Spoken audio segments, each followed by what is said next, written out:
Hi there, Chef Maggie here. Today we're going to talk about eggplant. So eggplant is this gorgeous purple vegetable that you see in the grocery store, but maybe don't know what to do with it.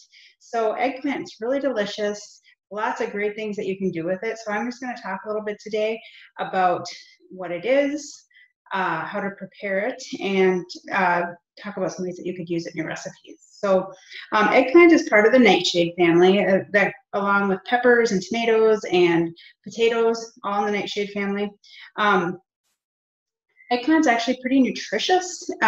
It has only 20 calories in a cup, but it has 3 grams of fiber and 5% of your daily value of folate, potassium, vitamin C, and some other trace minerals in there. So great thing to add to your diet. It also has antioxidants from the skin. Eat the skins of your fruits and vegetables. Eat the colorful parts of your fruits and vegetables because that's where these antioxidants live. And what antioxidants are is that they attack the free radicals in your body and get them out of there. So it has some anti-cancer properties. It's good for heart health. Lots of really great things that you can use eggplant for. So when you're selecting eggplants at the grocery store, you want to make sure that they're firm. There's not a lot of soft spots in them and things like that. So just pick it up and feel it. And this one feels nice and firm, but sometimes you'll pick them up and they'll be like a mushy spot or a soft spot. Pass those by and opt for something that's a little more firm. They come in lots of different shapes and sizes. So, I mean, you can tell even with this difference, the different sizes, but they even come in these tiny little varieties. There's lots and lots of different colors. They're white. Some of them are purple with white stripes. There's even a green eggplant. So there's lots of different varieties out there. This is the one that you'll typically see in the stores.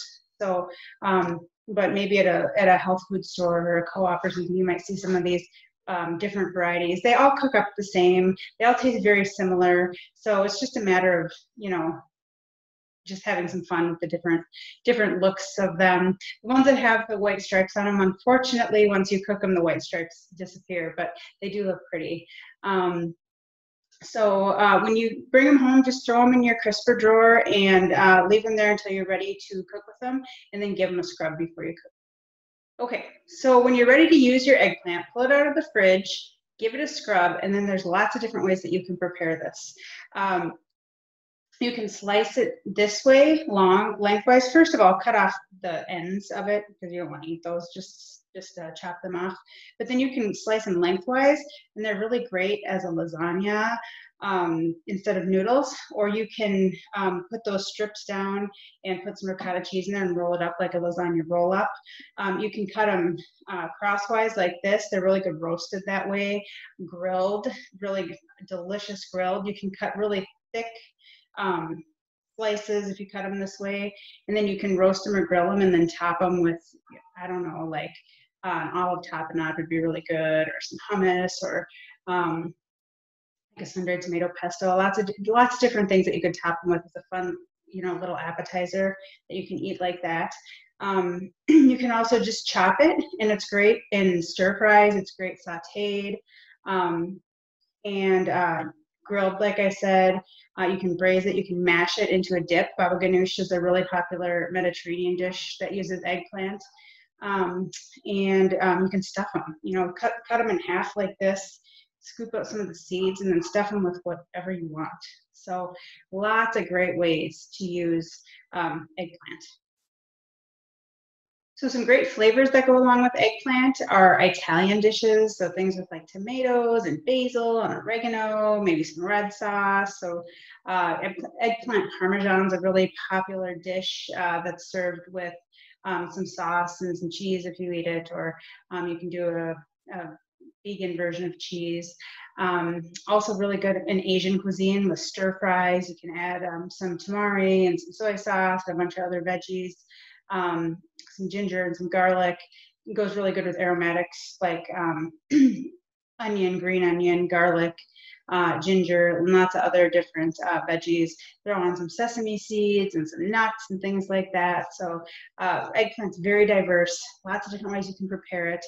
It tends to kind of soak up the flavors of whatever you're making, and so it's like a little sponge. So get creative and play around.